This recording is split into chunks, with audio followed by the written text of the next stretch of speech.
Hello दोस्तों, तो आज मैं आपको पढ़ाने वाला हूँ इलेक्ट्रिक फील्ड इंटेंसिटी, जो कि आपको एकदम बढ़िया तरीके से समझ में आने वाली है अगर आप लोग थोड़ा सा पेशेंस रखेंगे और चीज़ों को समझने की कोशिश करेंगे। ठीक है, तो इंटेंसिटी ऑफ इलेक्ट्रिक फील्ड।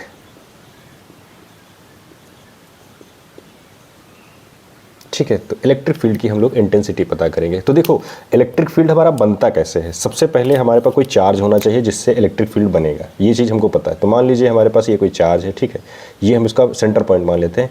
तो इसके चारों तरफ ही हमारी इलेक्ट्रिक फील्ड होगी। यहाँ पर ही, यहाँ पे इलेक्ट्रिक फील्ड हम लोग मान लेते हैं। यहाँ पे कुछ ऐसा चीज़ होगा जिससे हमको पता चलेगा कि इलेक्ट्रिक फील्ड है। ठीक है, कितनी है, कैसी है, ये पता करने के लिए हम लोग क्या करेंगे, एक्सपेरिमेंट करते हैं। जैसे कि आप अभी तक आप लोगों ने जहाँ तक पढ़ा, आपको पता चल गया कि चार्ज जो हमारा होता है उसके पास कुछ ना कुछ इफेक्ट होता है, मतलब उसके अगल बगल कोई इफेक्ट होगा। कोई भी चीज़ होगी, कोई भी चार्ज चीज़ होगी, उसके पास इफेक्ट ज़रूर होगा। हम इंसान भी हैं, हमारे पास भी गर्मी है, ठीक है, हर चीज़ के पास है। तो अगर ये चार्ज है तो इसके यहाँ पर जो इलेक्ट्रिक फील्ड है, ये तो मैंने एक ऐसे डायग्राम बना दिया कि यहाँ तक कुछ हो सकता है। ठीक है, तो हम लोग पता करेंगे कि इसकी इलेक्ट्रिक फील्ड इंटेंसिटी कहाँ तक रहेगी। मतलब ये अगर सेंटर पॉइंट कोई चार्ज है तो उसकी कितनी दूर तक इफेक्ट रहेगा। तो हम लोग क्या करेंगे, एक टेस्ट चार्ज भेजेंगे। जैसे आप अगर कोई दबंग इंसान है और आप जान रहे हैं कि मेरे घर से लगा के 4-5 गांव दूर तक, मतलब 4-5 कोस तक या 4-500 किलोमीटर या जितना भी आप समझ लें, इतनी दूर तक मेरा दबदबा है। तो आप क्या करेंगे, किसी इंसान को भेजेंगे, बोलेंगे जाओ भैया जाके चेक करके आओ, फला गांव में जाना, मेरे फला गांव से आगे तक जाना या वहाँ तक जाना, मेरा नाम ले लेना और लोग मेरे मतलब आपको फ्री में ये दे देंगे, वो देंगे, जो भी आप अपना दबदबा दिखाने के लिए बोलते हैं। तो पता चला हमने क्या किया, एक टेस्ट चार्ज भेजा और वो बेचारा बेवकूफ़ निकला, वो निकल गया आपके दबदबे के आगे वाले गाँव में। इसको हम लोग बोलेंगे क्यू नॉट। ठीक है, आगे निकल गया। जैसे उसने बताया कि फलाने क्यू चार्ज के एक इंसान हैं जिनका दबदबा यहाँ चलता है और मैं राइट हैंड हूँ, लेफ्ट हैंड हूँ, उन्होंने इसका राइट और लेफ्ट दोनों हैंड तोड़ दिया गांव वालों ने। क्योंकि वो किसी दूसरे के दबदबे में आता था गांव, या फिर वहाँ पे कोई किसी का दबदबा चलता ही नहीं था। फिर इन्होंने इसको फ़ोन करके बताया, भाई साहब देखिए आपने तो झूठ बोला था, मारे गए, कहाँ दबदबा अब चलता है। तो बोले कहाँ थे आप, तो बता दिया कि हमने यहाँ। तो बोले यार अंदर आओ, तुम तो इलेक्ट्रिक फील्ड से हमारे बाहर निकल गए। तो इसने फिर सोचा चलो यार वापस चलते। फिर वापस आया तो यहाँ पे कहीं पहुँचा, तो यहाँ पे उसने चेक किया उसकी दबदबा, भाई साहब हमारे जो मित्र हैं उनका कितना है। तो यहाँ पे पता चलने लगा, जैसे इसने इनका नाम लिया कि क्यों चार्ज ने हमें भेजा है टेस्ट करने के लिए अपना दबदबा। ये सब डरने लगे, यहाँ के लोग डरने लगे। तो पता चला हाँ भाई चलो इनका दबदबा है। तो क्या किया, फिर ये दबदबा है डरने लगा, यानी कि इनका फोर्स यहाँ भी चलता है। इसलिए हम लोगों का जो इलेक्ट्रिक फील्ड है यहाँ तक पता चला, इस चार्ज का इलेक्ट्रिक फील्ड यहाँ तक पता चला, किसमें, फोर्स में पता चला, यानी कि E=F/, जहाँ तक इनका फोर्स चलता है किसने पता किया, क्यू नॉट ने। ये हमारा फार्मूला बन जाता है। ठीक है, न्यूटन पर कूलम। ठीक, ये हमारा फार्मूला पता चल जाता है। एक चीज़ और ध्यान रखिएगा, जो इलेक्ट्रिक फील्ड होती है वो हमेशा एक डायरेक्शन में होती है। जैसे ये सेंटर से बाहर की डायरेक्शन में होगी, ऐसे करके। ठीक है, ये बाहर की तरफ जाती चली जाएगी और जितना ये आगे जाती चली जाएगी उतना ये कम होती चली जाती है। ठीक है, अपने सेंटर से जितने आगे बढ़ेगी कम होती चली जाएगी।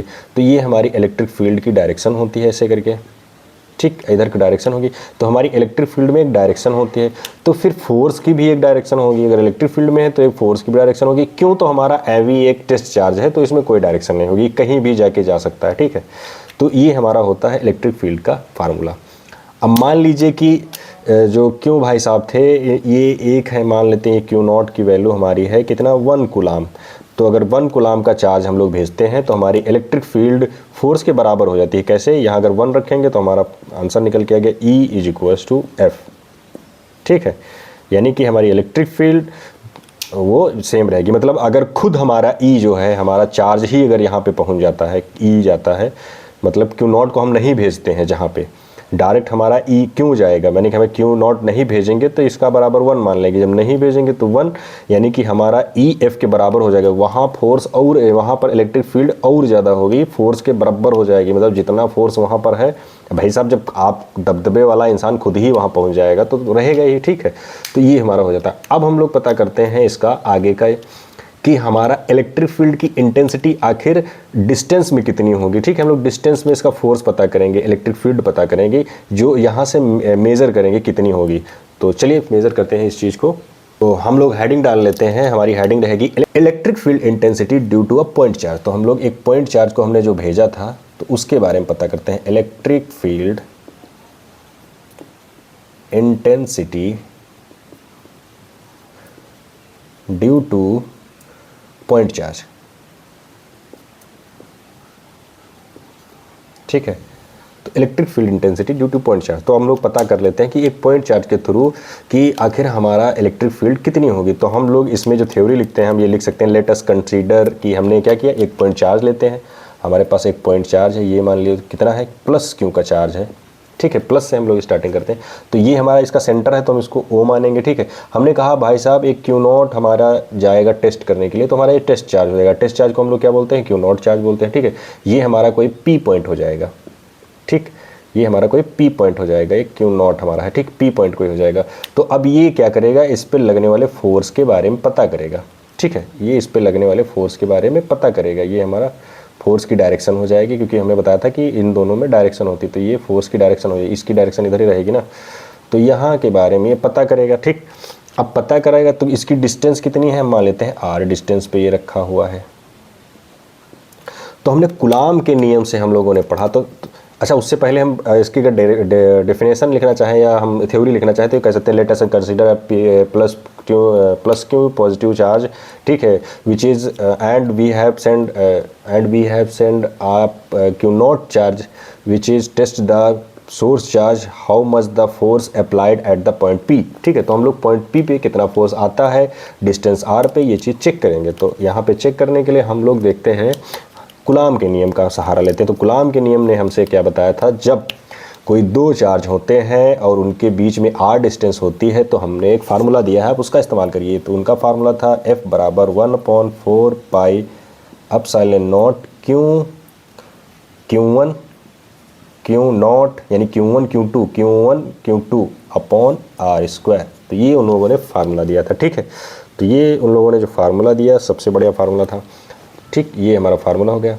अब हम लोग देखते हैं क्या कि हमने इलेक्ट्रिक फील्ड इंटेंसिटी के बारे में पढ़ा था, वो क्या होती है, E = F/Q0। ठीक है, तो हम लोग क्या करेंगे, F को रिप्लेस करेंगे। तो यहाँ से हमारा F कितना बन जाएगा, F = E और Q0। ठीक, ये वैल्यू हम लोग पुट कर देंगे कहाँ पे, यहाँ पे। तो हम लोग F की जगह E Q0 = 1/4 pi epsilon nought Q0 upon R square. देखो Q0 है यहाँ पे मल्टीप्लाई में, नीचे जाएगा डिवाइड में होगा, तो Q0 कैंसिल हो जाएगा। तो मैं यहीं से कैंसिल कर देता हूँ। तो हमारी जो वैल्यू बचेगी वो बचती है क्या, जो हमारा आंसर यहाँ से बचेगा, यानी कि जो फार्मूला बनके तैयार होगा, E = 1/4 pi epsilon nought Q upon R square, यानी कि एक क्यू बचेगा, वही ओरिजिनल वाला दबदबे वाला। ठीक है, जो हम लोग टेस्ट के लिए भेजा था वो कट जाएगा। तो इलेक्ट्रिक फील्ड हमें अगर पता करनी है तो आप इस फार्मूले का यूज़ कर सकते हैं। ये हमारा है न्यूटन पर कूलाम का फार्मूला। ठीक है,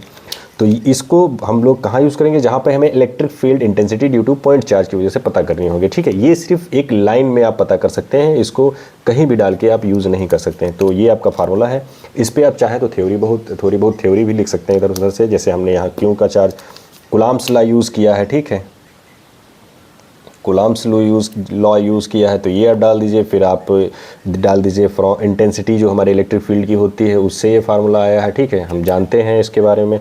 फिर आप डाल दीजिए कि हमने इसको इस यहाँ से रिप्लेस कराया और आपका ये फार्मूला तैयार हो गया। ठीक, तो यहाँ से आप एक चीज़ ध्यान करके देख सकते हैं कि जो हमारी डिस्टेंस है, हमारी जो डिस्टेंस है वो क्या है, आर स्क्वायर है। मतलब कि अगर हम इसको हम नॉर्मली अगर देखना चाहें, मतलब ऐसे करके नॉर्मली लिखें, तो आपको मैं एक चीज़ समझाने जा रहा हूँ, इधर आप समझ लीजिए। ठीक, देखो हमारी जो ये है E जो है वो देखा जाए क्या है, फोर्स की तरह ही निकली। मतलब जैसे फोर्स था हमारा, हम पैरेलल में दिखा देते 1/r स्क्वायर निकली, ये निकला। यानी कि मतलब ये है कि अगर हम ग्राफ में बनाना चाहें, ठीक है, तो हमारी जो इलेक्ट्रिक फील्ड होगी और जो R होगी वो क्या होगी, कुछ ऐसा ग्राफ बनाएगी। ये ग्राफ कहाँ पे बनता है, देखो अब ये दोनों एक दूसरे के क्या है, क्या है, इन्वर्सली प्रोपोर्शनल है। ठीक है, तो अगर हम लोग R की वैल्यू, देखो R की वैल्यू अगर बढ़ाते चले जाएंगे तो हमारी E की वैल्यू घटेगी, अगर हम लोग E की वैल्यू बढ़ाते चले जाएंगे तो हमारी R की वैल्यू घटेगी। यानी कि जहाँ पे हमारा R ज़्यादा होगा वहाँ E हमारा कम हो जाएगा, जहाँ हमारा R कम होगा वहाँ पे E हमारा ज़्यादा होगा। ये देखो अगर R मान लो यहाँ पर 0 पॉइंट है 1 2 3 4 5 6 ऐसे करके 1 2 3 4 5 6, ठीक है। तो देखो अगर यहाँ पे R1 है तो यहाँ पे हमारी E क्या हो जाएगी, देखो कितनी ज़्यादा हो जा रही है, यानी हाई जा रही है, ठीक है। और जहाँ पे हमारा मान लो R ज़्यादा है 6 है, वहाँ पे E हमारी कम हो जा रही है। सेम ऐसे ही जगह 1 है जहाँ पे हमारी E है, यहाँ पे देखो E हमारी कम है तो R देखो कितनी दूर जा रही है, ठीक है। जहाँ पे E हमारा देखो E हमारा, ये देखो E हमारी है, ठीक है। जहाँ पे हमारी R डिस्टेंस कितनी है, ये R डिस्टेंस हो गई कम है, वहाँ पे E हमारी हाई है। जहाँ पे हमारी R डिस्टेंस ज़्यादा है वहाँ पे E हमारी कम है, देखो E हमारी डाउन होती चली जा रही, ठीक है।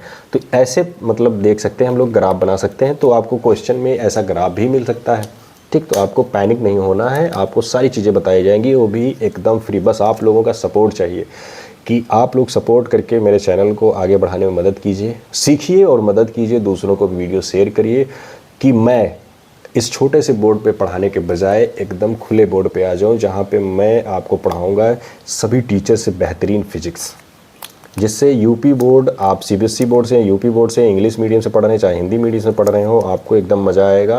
और ऐसे ऐसे कॉन्सेप्ट बताऊँगा जिसके आप लोग लाखों की फ़ीस देते हैं, ठीक है। तो आप लोगों को आई होप आप